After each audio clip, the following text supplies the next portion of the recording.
हाथों से तालियां बजाइए। प्रियंका गांधी, प्रियंका गांधी, प्रियंका गांधी, प्रियंका गांधी, प्रियंका गांधी। बनाया और वही भावना, प्रियंका गांधी, वही भावना मैं कहना चाहता हूँ।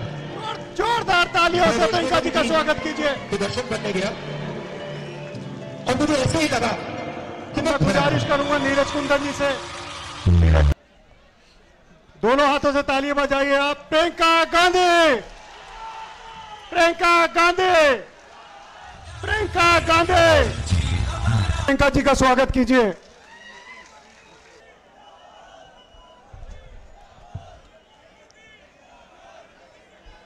माता रानी की जय। बहुत दिल के पास है, दिल में रखती हूं। यहां आकर इतनी खुशी हो रही है, मैं कैसे बताऊं। आपसे माफी मांगना चाहती हूं, आपने इतना इंतजार किया। मुझे दिल्ली में बताया गया कि बहुत बारिश है, बादल है, हेलीकॉप्टर नहीं आ पाएगा। यहां की फोटो भेजी, यहां तक पानी था। फिर 1-2 घंटे बाद कहा कि शायद मौसम साफ हो रहा है, तो मैंने कहा आने का प्रयास करते हैं। मुझे बिलावर भी जाना था, अभी मैं वहीं से आ रही हूं, वहां हेलीकॉप्टर लैंड नहीं हो पाया। वहां पे भी आपकी तरह 5-6 घंटों से मेरा इंतजार कर रहे हैं लोग। मैं उनसे भी माफी मांगना चाहती हूं और कहना चाहती हूं कि चुनाव के बाद मैं प्रयास करूंगी कि मैं एक बार बिलावर जरूर आऊं, क्योंकि आप सबने इतना इंतजार किया। इसी तरह से आप यहां सुबह से बैठे हैं। नीरज जी बता रहे थे कि पानी भी नहीं पिला पाए क्योंकि सिक्योरिटी की कोई पाबंदी थी।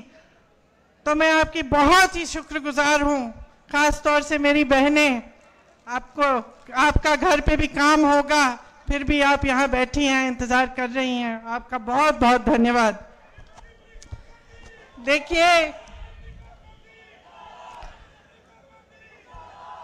एक जुड़ाव होता है राजनीतिक, एक पारिवारिक जुड़ाव होता है, एक ऐसा जुड़ाव होता है जो अपनी जमीन से होता है, जहां अपने परिवार के पुश्तों की पैदाइश है। वो एक अलग बात होती है, वो एक लगाव होता है जो शायद लफ्जों में बताया भी नहीं जा सकता। जम्मू कश्मीर से मेरे परिवार के सदस्यों का यही जुड़ाव है, यही लगाव है। मैं यहाँ आती हूँ तो आपकी शक्लें भी मेरे से मिलती जुलती हैं। काफी बार मैं देखती हूँ, गाड़ी से देखती हूँ या किसी से मिलती हूँ, कहती हूँ तो ऐसे लगता है कि मेरी बहन है।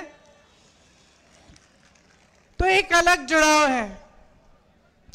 आपको शायद मालूम नहीं होगा, मेरी दादी इंदिरा जी की हत्या से 4-5 दिन पहले हम लोग घर पे बैठे थे। मैं 12 साल की थी, राहुल जी 14 साल के थे। अचानक दादी ने कहा, बड़ा दिल कर रहा है कश्मीर जाने का। जो चिनार के पेड़ हैं, पतझड़ के समय जो गिरते हैं, मैं उन्हें देखना चाहती हूं। तो हम दोनों बच्चे थे, बहुत खुश हुए, चलो दादी के साथ कश्मीर चलेंगे। तो दादी हमें कश्मीर लाई। पहली बार मुझे खीर भवानी के मंदिर में ले गई। उसके बाद एक बड़े आध्यात्मिक गुरु थे उनके, पंडित लक्ष्मण जी, उनका आश्रम होता था श्रीनगर में, वो वहां गई। फिर हम दिल्ली आए। 3-4 दिन बाद ही उनकी हत्या हो गई, वो शहीद हो गई। तो अक्सर मुझे लगता है कि कैसा बुलावा था ये, कि एकदम अपनी हत्या से 4-5 दिन पहले अचानक बोली मुझे कश्मीर जाना है। ये अपनी धरती का बुलावा था।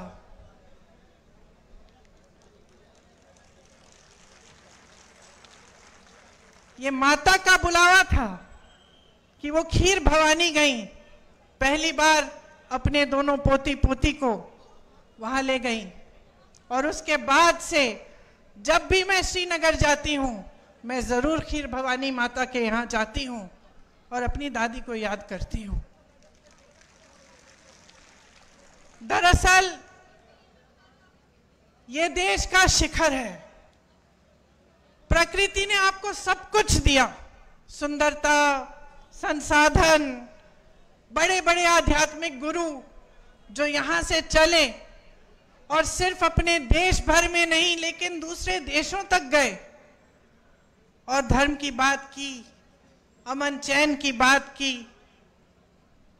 आपके पास सब कुछ था, एक धार्मिक परंपरा, जैसे मैंने कहा प्राकृतिक सुंदरता, संसाधन, और शायद ये दुनिया का तरीका है, दुनिया का स्वभाव है कि जब किसी के पास सब कुछ होता है तो जिसकी नीयत ठीक नहीं होती है वो उसे छीनने की कोशिश करता है, उसका इस्तेमाल करता है।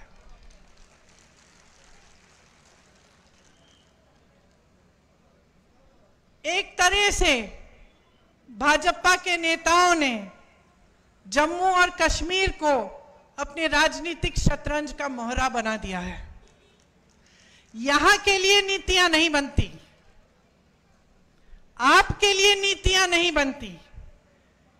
आपके प्रति जो नीतियां बनती हैं वो देश में जज्बातों को उभारने के लिए, राजनीति करने के लिए बनाई जाती हैं।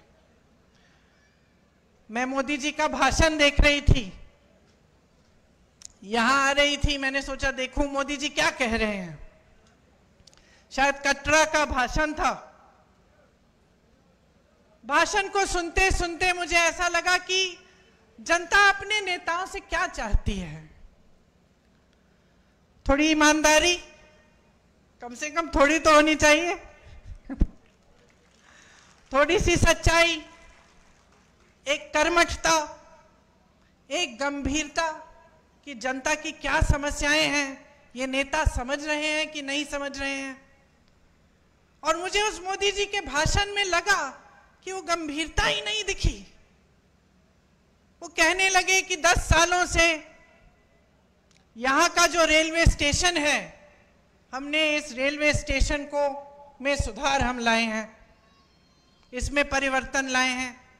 मैं सोच रही थी 10 सालों से आप प्रधानमंत्री रहे हैं, आप कटरा आके कह रहे हैं कि मैंने आपके रेलवे स्टेशन में सुधार कर दिया।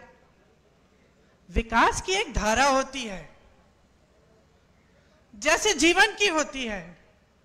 एक समय में मेरी बहनें यहाँ बुजुर्ग बैठी हैं, वो रोटरी वाले टेलीफोन होते थे, आपको याद है, यूं घुमा के फोन करना पड़ता था।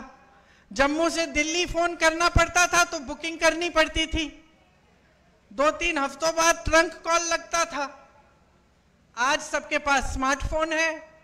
परिवर्तन होता है, विकास होता है, रेलवे स्टेशन में सुधार होते हैं। ये कोई बड़ी बात नहीं है कि प्रधानमंत्री जी आकर इन छोटी छोटी बातों पर आपको कह रहे हैं कि देखो मैंने आपके लिए क्या किया। ठोस बात क्यों नहीं कर रहे हैं? मेरे मन में ये बात आई कि जो ठोस बात है, जो जम्मू और कश्मीर की जनता के हृदय की बात है, जो उनकी समस्याएं हैं, उनकी बात क्यों नहीं हो रही है? सच्चाई पर क्यों नहीं उतर रहे हैं हमारे प्रधानमंत्री कि जब उन्होंने आपसे राज्य का दर्जा छीना तो क्या क्या छिन गया आपसे? वो रेलवे स्टेशन की बात करने से नहीं मिलेगा आपको वापस। वो ये कहने से कि मैंने जम्मू में आईफल टावर जैसा एक ब्रिज बनाया है, वो आपको वापस नहीं मिलेगा। वो आपका हक था और उस हक के जरिए आपको बहुत कुछ मिलता था। अपने जमीन पर हक, रोजगार पर हक, छोटे कारोबारों को मजबूत बनाने का हक, जो सारा आज आपसे छिन गया है। एक एलजी हैं जो पूरा अपने हिसाब से, अपनी मनमानी से राज कर रहे हैं। एक लूट का राज स्थापित किया है, रिमोट वाला राज स्थापित किया है। आपको अपने हक नहीं मिल रहे हैं इस राज्य में। आपकी जमीनें लैंड बैंक बन रही हैं। किसके लिए? आपके लिए, बड़े बड़े उद्योगपतियों के लिए, जो मोदी जी पूरे देश भर में स्थापित कर चुके हैं कि कुछ गिने चुने उद्योगपतियों को सब कुछ मिलेगा। वही आज जम्मू और कश्मीर में हो रहा है। यहां रिलायंस के रिटेल स्टोर खुल रहे हैं, लेकिन ये जो छोटी छोटी दुकानें हैं, जो आपकी दुकानें हैं, आपके छोटे बिजनेस हैं, उनको मारा जा रहा है। पहले नोटबंदी, फिर जीएसटी, और आज बड़ी बड़े रिटेल वाले जो उद्योगपति हैं आपके बिजनेस को छीन रहे हैं, और आप कुछ कर नहीं पा रहे हैं क्योंकि आपकी अपनी सरकार नहीं है। नौकरियों का हक आपको मिलना चाहिए। यहां तमाम नौजवान खड़े हैं। मेरी बहनें मेहनत करके, परिश्रम करके बड़ा करती हूं। मैं 52 साल की हूं, मेरा बेटा 24 साल का है, मेरी बेटी 22 साल की है। क्या चाहते हैं हम अपने बच्चों के लिए? एक उज्जवल भविष्य चाहते हैं। कुछ बड़ी शान, शौहरत, पैसा, सत्ता नहीं। हम चाहते हैं कि खुश रहें, ईमानदारी से अपना काम करें और अपनी कमाई कर लें, अपने पैरों पे खड़े हो जाएं। ये आप भी चाहते हैं, इस मंच में बैठे सारे नेता भी यही चाहते हैं। तो ये हक आपसे छीना क्यों जा रहा है? आज रोजगार के मामले में जम्मू और कश्मीर इतना पीछे क्यों पड़ गया है? इतनी बेरोजगारी क्यों है? आप परवरिश करते हैं अपने बच्चों की, मेहनत करते हैं, उनको पढ़ाते हैं, लिखाते हैं। बच्चा भर्ती का पेपर देता है, पेपर लीक हो जाता है, पेपर दे भी देता है, मार्क्स भी आ जाते हैं, भर्ती नहीं होती। घोटाले पे घोटाले होते हैं। ऐसे बच्चे हैं जो 27-28 साल के हो जाते हैं, 30 साल की उम्र के हो जाते हैं नौकरी की इंतजार में। उनको खुद नहीं पता होता कि जब हमने भर्ती का इम्तिहान दे दिया है, हम पास भी हो गए हैं, तो क्या हम इंतजार करें? हो सकता है 6 महीने में नौकरी मिल जाएगी, हो सकता है 2-3 महीनों में नौकरी मिल जाएगी। तो बेचारे इंतजार करते रहते हैं, सोचते हैं कहीं और लग जाएंगे तो ये भर्ती निकल जाएगी तो हम रह जाएंगे। और इस तरह करके साल पे साल गवा देते हैं, अपनी जवानी गवा देते हैं। बच्चों की शादी नहीं होती, जब रिश्ता लेके जाते हैं कहते हैं कि भाई नौकरी नहीं है, रिश्ते नहीं पक्के होते। तो इस तरह से कैसे आगे बढ़ेंगे हम? आपके एलजी बाहरी हैं, साफ तमाम जितनी भी पॉलिसियां, जितनी भी नीतियां बन रही हैं, बाहर वालों के लिए बन रही हैं। 450 मिनरल के जो ब्लॉक हैं, उनमें से 200 के ठेके बाहर के लोगों को दिए हैं। आपको रेत, आपकी रेत है, आपकी बजरी है, बाहर भेजी जा रही है, आपको खरीदनी पड़ती है अपने घर बनाने के लिए, तो उसका दाम महंगा होता है कि नहीं? आपको घर में छोटी सी छोटी मरम्मत करनी पड़ती है, आप घबराते हो कि कैसे करेंगे। कोई बीमार पड़ता है, घबराते हो, इलाज कैसे करवाएंगे। और यहां बाहर की सारी कंपनियां आकर सब कुछ लूट रही हैं। 10 मिनरल के ब्लॉक्स हैं, 26 रेत के खनन, सारे ठेके बाहर के इनके मित्रों को दिए गए हैं। बाहर की कंपनियों को ला कर आपके जितने भी छोटे कारोबार हैं उनको खत्म किया जा रहा है। ये तो मैं मंच पे खड़े होकर कह रही हूं, एहसास तो आपको है। अब त्योहार का महीना आने वाला है, एक तरफ घबराहट कि त्योहार के लिए हमें अपने घर को सजाना है, मेहमान आएंगे, खाना खिलाना है, सब कुछ करना है, कैसे करेंगे, महंगाई इतनी है। और दूसरी तरफ ऐसा एहसास होता है कि पता नहीं इस साल बिक्री होगी कि नहीं, धनतेरस आएगा, दिवाली आएगी, लोग खरीदेंगे कि नहीं, क्या हमारे कारोबार चल पाएंगे कि नहीं। ये आपकी असली समस्याएं हैं। इन समस्याओं से जूझ रहे हो आप। वहां केंद्र में मोदी जी, अडानी जी और अंबानी जी को बढ़ा रहे हैं, यहां आपके एलजी अपने मित्रों को आगे बढ़ा रहे हैं। माता वैष्णो जनरल स्टोर या रघुनाथ मार्केट के जो कारोबार हैं, उनको बढ़ावा कौन दे रहा है? ये रिलायंस रिटेल हर जगह जो खुल रही है, वो तो खूब तेजी से बढ़ रही है। आपके लिए ठोस काम क्या हो रहा है? जल जीवन मिशन का स्कैम होता है, एक दलित अधिकारी उस स्कैम को उभारता है। क्या होता है? उसको प्रताड़ित किया जाता है। मैंने ईमानदारी की बात की, सच्चाई की बात की, नेता से उम्मीद की बात की। यह उम्मीद होती है ना कि अगर कोई अधिकारी ईमानदारी से बता दे कि भाई ये स्कैम हो रहा है, करोड़ों लूटे जा रहे हैं, तो आप उसका संरक्षण करें, उस स्कैम की जांच करें। उल्टा उसे प्रताड़ित किया जाता है। क्या यही हमारी परंपरा बन गई है? क्या आज यही उम्मीद होनी चाहिए हमें अपने नेताओं से? आप सोचिए, आज भयंकर बेरोजगारी है। यहां जम्मू में 65% सरकारी पद खाली हैं। आप यहां बेरोजगार खड़े हो, नौजवान, हाथ उठाकर अगर मैं पूछूं कि किस किस को सरकारी नौकरी मिली है, आप सब बोलेंगे नहीं मिली है। अभी जो चुनाव खत्म हुआ, उसमें हमने जब हम पूरे देश भर में घूमे, जहां जहां गए हमने पूछा भाई हाथ उठाओ, किस किस को रोजगार मिला है? एक हाथ नहीं उठता था। 10,000, 20,000, 50,000 की भीड़ में एक हाथ नहीं उठ रहा था। उल्टा क्या दिया जाता है आपको? नौजवानों को अग्निवीर जैसी स्कीम। ये हमारे जवान खड़े हैं, देश के लिए जीवन देने के लिए तैयार हैं।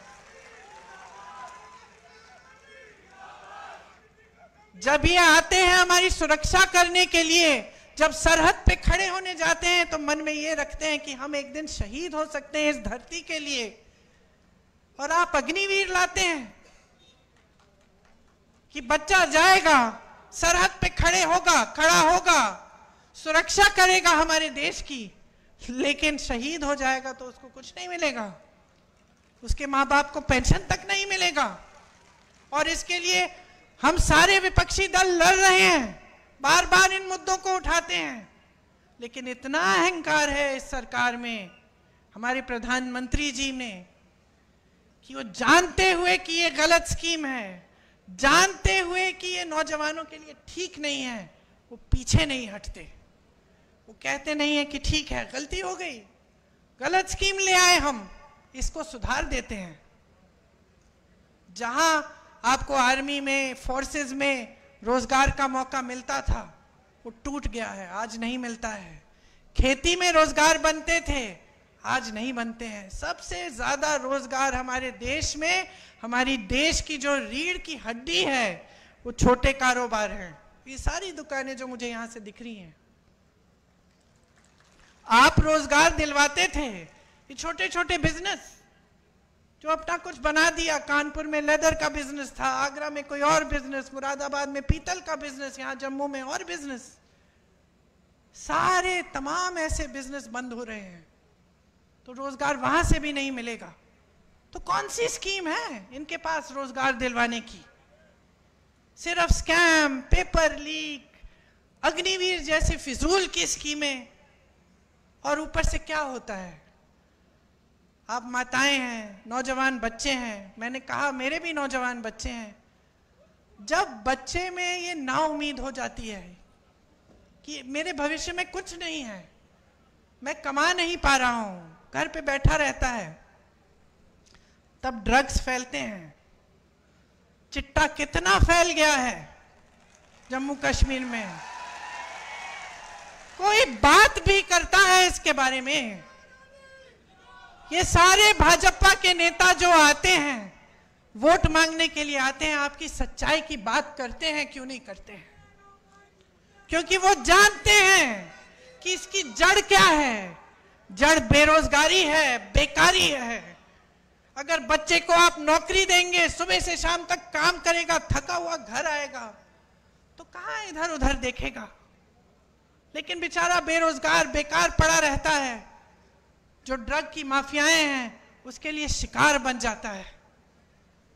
तो पूरे समाज में, पूरे देश में, पूरे समाज में, खास तौर से यहाँ जम्मू में, कश्मीर में ये सब फैल रहा है और इसके बारे में आपके नेता बात भी नहीं करते हैं।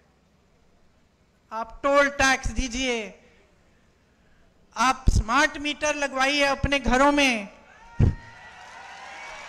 बताइए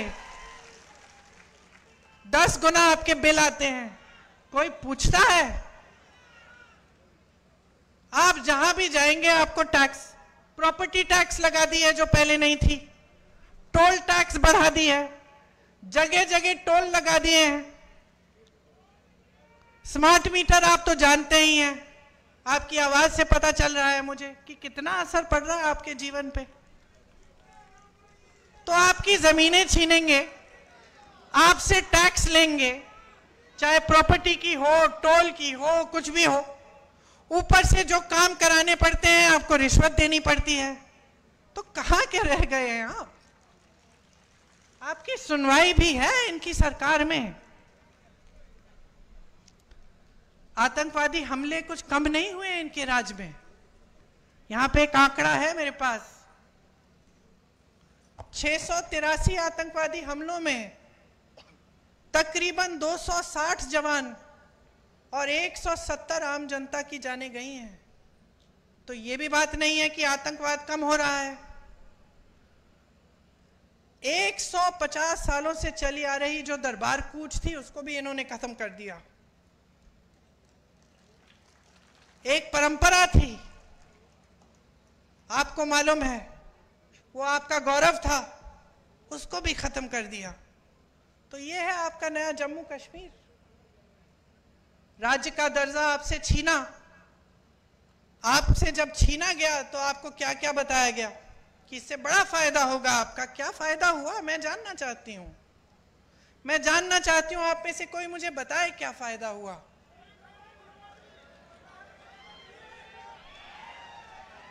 आपसे जो संविधान ने आपको जो सबसे बड़ा अधिकार दिया था, वोट का अधिकार, समानता का अधिकार,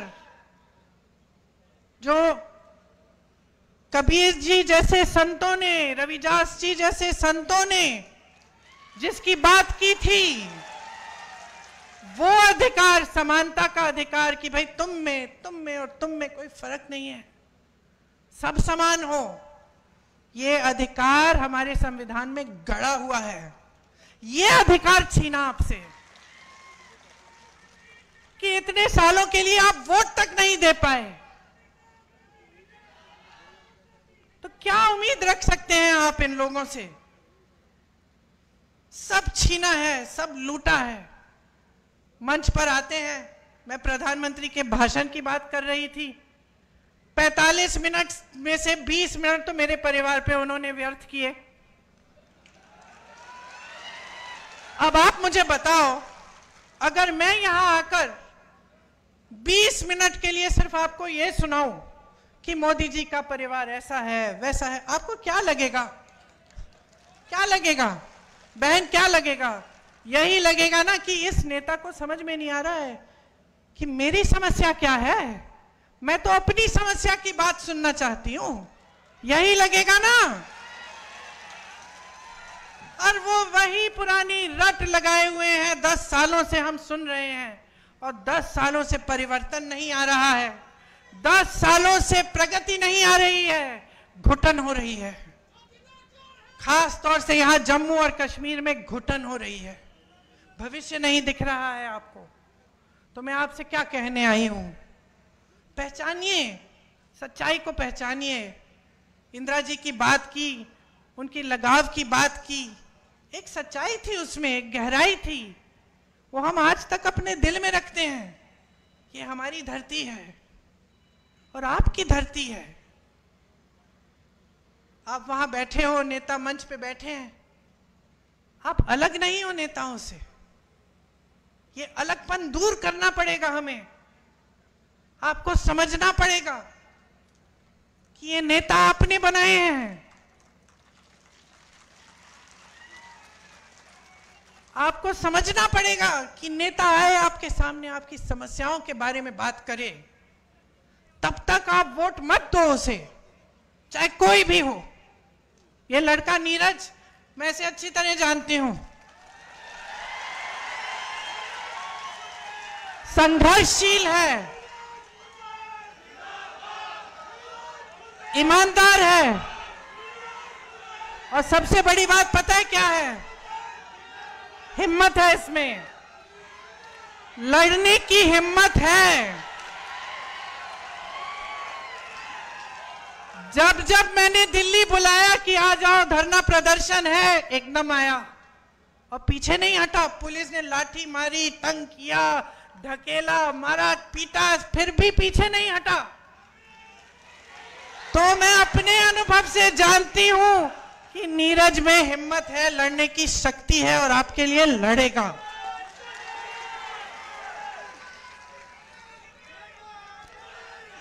यहां की जो आपकी परंपरा है, महाराजा हरि सिंह जी की जो परंपरा थी, उन्होंने क्या किया? स्वास्थ्य की सुविधाएं देने की कोशिश की, पाठशालाएं बनाई। ये आपकी परंपरा है, सेवा की परंपरा है कि एक राजा भी सबसे पहले सेवा करते थे। ये जम्मू की परंपरा है और ये परंपरा नीरज के हृदय में बसी हुई परंपरा है।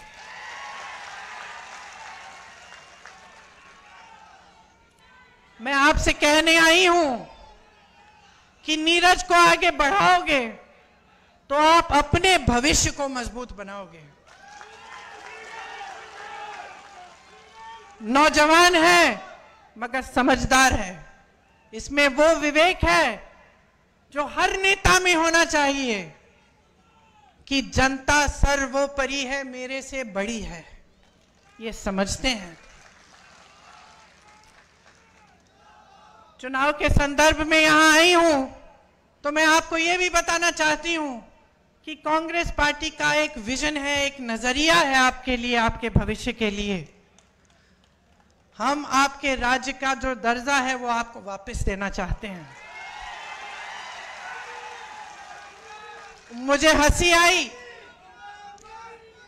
देश के गृह मंत्री जी ने एक भाषण दिया यहां आकर कि भाई राज्य का दर्जा वापस चाहिए तो हमें वोट देना पड़ेगा।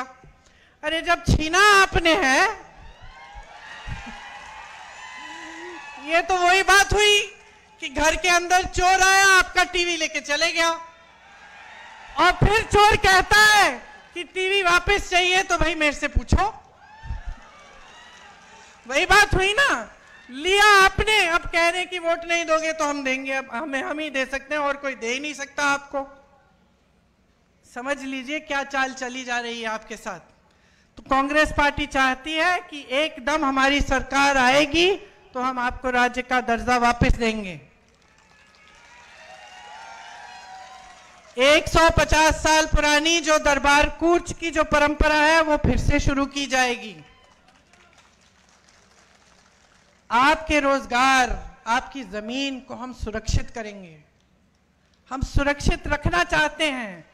हम चाहते हैं कि आपके रोजगार का हक, आपका जमीन का जो हक है वो आपके हाथों में वापस जाए। जहां जहां कांग्रेस की सरकारें आज है प्रदेशों में, वहां हमारा ये पूरा प्रयास है। हम पेपर लीक के लिए एक जॉब कैलेंडर निकालना चाहते हैं और सख्त से सख्त कार्रवाई करना चाहते हैं अगर कोई पेपर लीक हो, ताकि जॉब कब मिलेगा, पेपर कब होगा, रिजल्ट कब आएगा, ये सब पहले से निर्धारित हो। और इसके साथ कोई इधर उधर करने की कोशिश करे अधिकारी तो उस पर सख्त कार्रवाई हो। खाली पड़े 1 लाख पदों को हम एकदम भरना चाहते हैं। बेरोजगार युवाओं को प्रति माह 3,500 रुपए हम देना चाहते हैं ताकि उनका थोड़ा आत्मविश्वास बने, अपने पैरों पे खड़े होने का कम से कम मौका तो मिले। घर की मुखिया महिला जो है उनको हर महीने 3,000 रुपए हम सम्मान राशि देना चाहते हैं। ये जहां जहां हमारे प्रदेश हैं वहां ये काम हम कर रहे हैं। 25 लाख तक स्वास्थ्य बीमा हम निकलवाएंगे।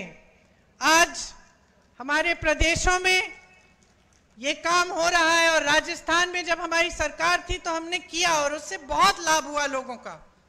कैंसर के पेशेंट्स का, जो बड़ी बड़ी बीमारियां होती हैं, बड़ी बड़ी सर्जरियां करनी पड़ती हैं, वो लगभग मुफ्त हो गई क्योंकि 25 लाख तक आपका बीमा था। ये स्मार्ट मीटर्स इंस्टॉल करने पर रोक लगेगी। घरेलू और कमर्शियल उपभोक्ताओं के जो पेंडिंग बिल हैं वो हम माफ करवाएंगे।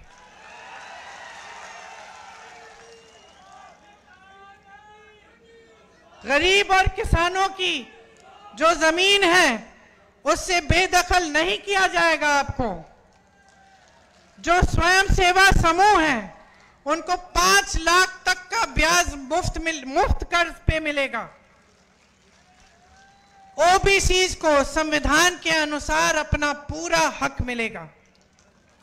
मनमोहन सिंह जी के समय कश्मीरी पंडित भाइयों और बहनों के लिए शुरू हुई जो रिहैबिलिटेशन पॉलिसी थी उसे दोबारा हम शुरू करवाएंगे। देखिए, यहां आकर बड़ी बड़ी बातें करना आसान है।